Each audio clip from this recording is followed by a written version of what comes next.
Un programme a été mis en place en vue d'encourager les jeunes femmes en politique. Nous parlerons de ce programme dans ce journal. Et puis plus de 30 000 personnes ont fui le nord du Cameroun en proie à des violences communautaires qui ont fait au moins 22 morts. Ces personnes ont trouvé refuge au Tchad voisin. Bonsoir et bienvenue dans le journal. La faible participation des femmes aux dernières élections législatives a marqué les esprits. Sur 1587 candidatures enregistrées par la commission électorale. Seulement 212 femmes ont fait acte de candidature. L'organisation citoyenne Bridge entend rectifier le tir en encourageant les femmes à s'engager en politique. L'organisation vient de lancer la deuxième édition du programme d'éducation sociale et politique des femmes dénommé Encore Elle. Il vise à former et sensibiliser la gente féminine à la participation citoyenne et politique. Le reportage de Nou Sangaré commenté par Joël Gossé. Elles sont moins représentatives dans les assemblées élues malgré la loi obligeant les partis politiques à proposer 30% de candidatures féminines aux différentes élections locales. Et les chiffres de leur participation aux récentes élections législatives laissent à désirer. Sur 1587 candidatures enregistrées par la commission électorale, seulement 212 femmes ont fait acte de candidature. Par exemple, vous avez l'Assemblée nationale où nous avons pratiquement que 30 femmes sur 255 députés, ce qui est très très faible malgré la loi sur la représentativité des femmes dans l'Assemblée élue. On constate encore que cela n'a pas beaucoup évolué. Donc pour nous, il est important qu'on puisse former ces femmes-là, leur donner les moyens de pouvoir s'investir en politique. Surtout que ce n'est pas tout le temps, même s'il est vrai que la plupart des femmes ne s'intéressent pas forcément à la politique, mais il y en a certaines qui veulent vraiment participer, mais qui n'ont pas les outils et les moyens qu'il faut pour pouvoir participer. Encore Elle est donc un programme qui se veut une réponse à l'engagement des femmes en politique. Il vise à former et sensibiliser la gente féminine à la participation citoyenne et politique. Pour cette édition, 100 femmes seront sélectionnées pour un test écrit. Test qui portera sur la culture générale et politique. Après cette étape, les 50 premières seront retenues pour le test oral. Pour ce test, 12 jeunes femmes seront retenues pour participer aux 10 programmes qui va durer 9 mois. Nous avons 4 grandes phases du programme. Nous avons la phase d'apprentissage qui est en ligne, c'est-à-dire 6 mois de formation en ligne et 1 semaine en présentiel. Après cette phase d'apprentissage, on a la phase d'expérimentation où les bénéficiaires iront sur le terrain pour avoir des résultats. Après, on a la phase d'évaluation à travers des élections fictives et la dernière phase qui est la phase de restitution. Le programme Encore Elle, dédié aux jeunes femmes âgées de 18 à 35 ans, bénéficie du soutien du ministère de la Jeunesse à travers sa cellule genre. Toutes les actions qui sont menées pour justement encourager, pour faciliter la mise en place de ces changements-là sont les bienvenus. Raison pour laquelle le ministère de la Jeunesse, à travers sa cellule genre, soutient le programme Bridge dans l'un de ses pendants qui est l'initiative Encore Elle. Encore Elle, initiée par l'organisation citoyenne Bridge, est à sa 2e édition. Une formation organisée à l'intention des dirigeants d'entreprise, elle vise à améliorer leurs compétences et aider leurs équipes à l'atteinte de l'excellence. C'est un reportage de Alassane par Gandrabou. Une concentration des grands jours de formation dans cette salle. Ces dirigeants d'entreprise écoutent avec attention le développement d'une grande notion, l'excellence opérationnelle. C'était un séminaire qui était gratuit, donc c'était de pouvoir déjà partager un peu avec les différents acteurs de l'industrie ici en Côte d'Ivoire sur le sujet de l'excellence opérationnelle qui est un instrument pour pouvoir booster tout ce qui est performance financière et permettre aussi aux entreprises d'être beaucoup plus compétitives en fait sur le marché. Cette formation à l'intention des responsables d'entreprise et leurs équipes est une initiative de Genetrix, un cabinet de conseil en management spécialisé en transformation et amélioration de la performance organisationnelle. Une aubaine saluée par les participants. C'était très important pour moi d'assister et de surtout montrer à mon chef de production, qui est un des éléments les plus importants dans mon organisation, l'importance de tout ce que je leur dis tous les jours. Faites attention au gaspillage, faites attention à ce que vous faites, planifions, organisons et ayons une vision et un plan sur le court, le moyen et le long terme. On nous apprend ici que le succès, c'est la gestion efficace du temps, du changement et du temps. Donc c'est quelque chose qui fait partie vraiment intégrante des aspects de l'activité d'un manager. Cette formation gratuite, organisée par Genetrix, avait pour thème central excellence opérationnelle, instruments de croissance, rentabilité et compétitivité.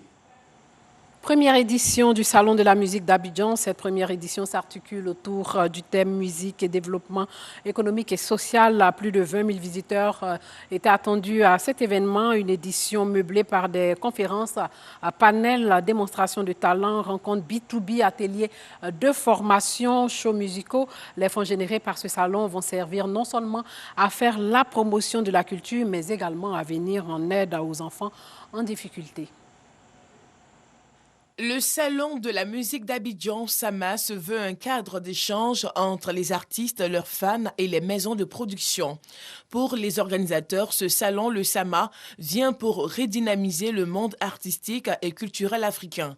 Selon Guy Pacom, commissaire général du SAMA, l'artiste est celui qui vend le mieux son pays à l'extérieur. Aujourd'hui, il est important que la Côte d'Ivoire retrouve sa place de choix dans le Conseil des Nations, notamment dans les industries culturelles et créatives. C'est important de savoir ce que c'est qu'une fiche technique dans les arts du spectacle. C'est important de savoir comment monétiser sur le digital. C'est important de maîtriser tous les systèmes pour rentabiliser au niveau des droits d'auteur. On a la Guinée qui est représentée, on a le Burkina Faso, le Sénégal va nous rejoindre. En toute humilité, il faut reconnaître que ces pays-là, les entrepreneurs culturels là-bas maîtrisent le montage des dossiers, comment gérer une carrière artistique. Mais ici, on aime beaucoup faire du bruit. Et c'est pour éviter de faire du bruit pour rien qu'on a monté ce salon. Et il est gratuit. Venez, venons, allons se faire former. Voilà. Artistes, mélomanes et producteurs ont salué cette initiative qui permettra de mieux connaître le monde artistique africain. Il va falloir ces genres d'ateliers, de salons, de conférences pour remettre en cause ou, si vous voulez, mettre sur la table les questions existentielles de notre métier, de notre filière. Parce que nous sommes dans un monde en perpétuelle mutation. Donc autant les médecins, les avocats, les architectes, les politiciens font des séminaires et ateliers pour se mettre à jour. Je pense que nous, les acteurs de la filière musique, nous devons aussi nous mettre à jour à travers des thématiques à l'ordre du jour. Pendant 2 jours, les 9 et 10 décembre, panels, conférences, débats et prestations artistiques vont meubler ce salon. Sachez que l'opposante béninoise et ancienne garde des Sceaux, Rekia Madougou, arrêtée peu avant l'élection présidentielle au Bénin, est jugée aujourd'hui pour financement du terrorisme à Porto Novo, la capitale du Bénin, 3 jours après la condamnation à 10 ans de prison d'un autre opposant. Détenu depuis 9 mois, Madougou, 47 ans, est jugé par la Cour de répression des infractions économiques et du terrorisme, instance accusée par ses détracteurs de servir d'instrument juridique du pouvoir pour museler l'opposition. Elle encourt jusqu'à 20 ans de prison. Au Nigeria, au moins 9 personnes ont été tuées dans une attaque armée contre une mosquée dans le centre-nord du pays. Des hommes armés sur une moto ont ouvert le feu sur des personnes qui s'étaient rassemblées dans une mosquée pour prier dans le village de Bari, dans la région de Majgou, dans l'état du Niger. Des enquêtes ont été ouvertes pour révéler ces circonstances. Des villages réduits en cendres, des scènes de panique. Plus de 30 000 personnes ont fui depuis dimanche le nord du Cameroun en proie à des violences communautaires qui ont fait au moins 22 morts et ont trouvé refuge au Tchad voisin. Il s'agit d'affrontements entre pêcheurs et bergers. Plus de 30 000 Camerounais ont fui depuis dimanche des violences communautaires. Ils ont trouvé refuge au Tchad voisin. Il ne touche ni aux femmes ni aux enfants. Mais dès qu'il voit un homme, il l'attaque et le tue. Quand il le tue, il brûle le cadavre avec des pneus. J'en ai été témoin. 2 cas que j'ai vus aujourd'hui, ils les ont fait brûler devant moi. J'ai eu peur et j'ai décidé de fuir. Je ne voulais pas le faire avant. Selon l'ONU, les violences ont éclaté suite à un conflit sur la gestion et l'utilisation de l'eau. Ils ont fait au moins une 20aine de morts. Les affrontements nous ont poussés, moi et mes enfants, à chercher refuge ici. Il fait très froid et nous n'avons ni des médicaments pour les premiers soins, ni à manger. Les enfants toussent beaucoup et je ne sais pas quoi faire. J'aimerais qu'on nous aide avec de la nourriture et des couvertures.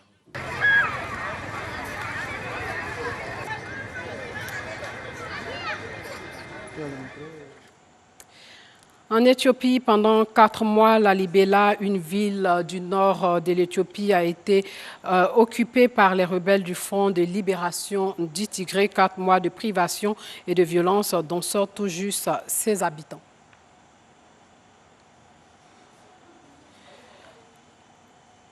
Nous nous rendrons au Royaume-Uni où Julian Assange n'est pas sorti d'affaire. Aujourd'hui, la Haute Cour de Londres a annulé en appel le refus d'extrader le lanceur d'alerte vers les États-Unis qui avait été décidé en première instance. Selon la Haute Cour, la demande d'extradition des États-Unis qui veulent le juger pour la diffusion de milliers de documents classifiés est légitime et doit être à nouveau évaluée. La justice britannique devra donc à nouveau se pencher sur le cas Assange d'ici les prochains mois.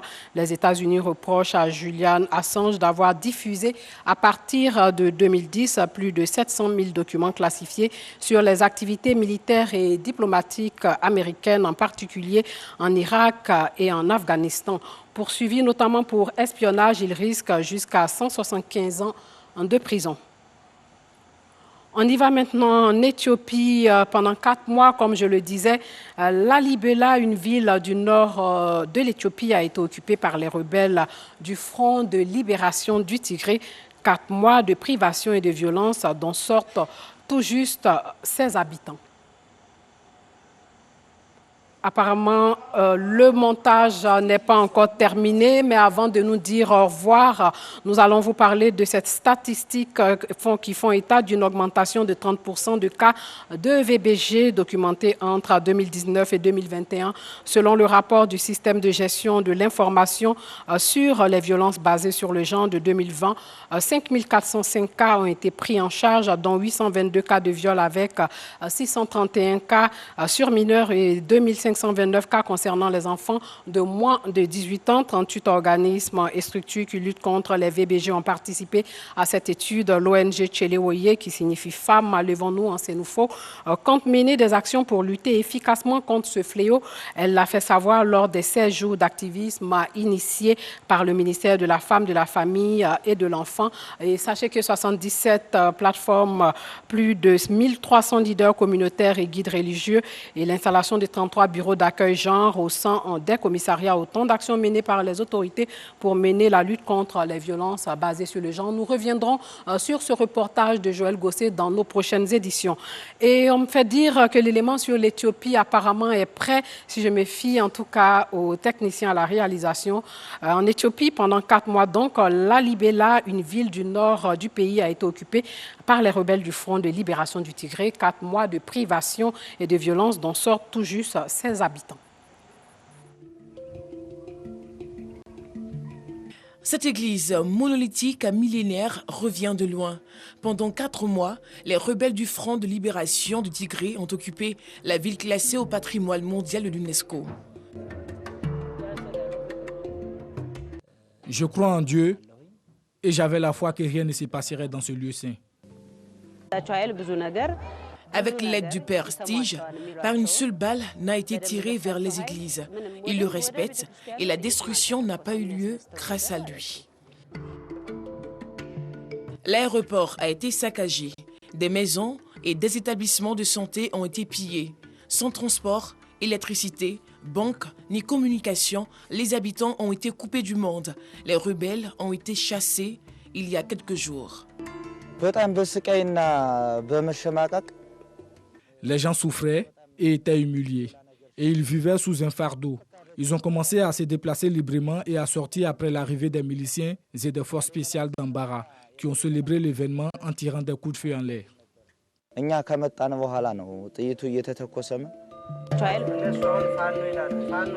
Le conflit oppose depuis plus d'1 an le gouvernement éthiopien et les rebelles de la région du Tigré.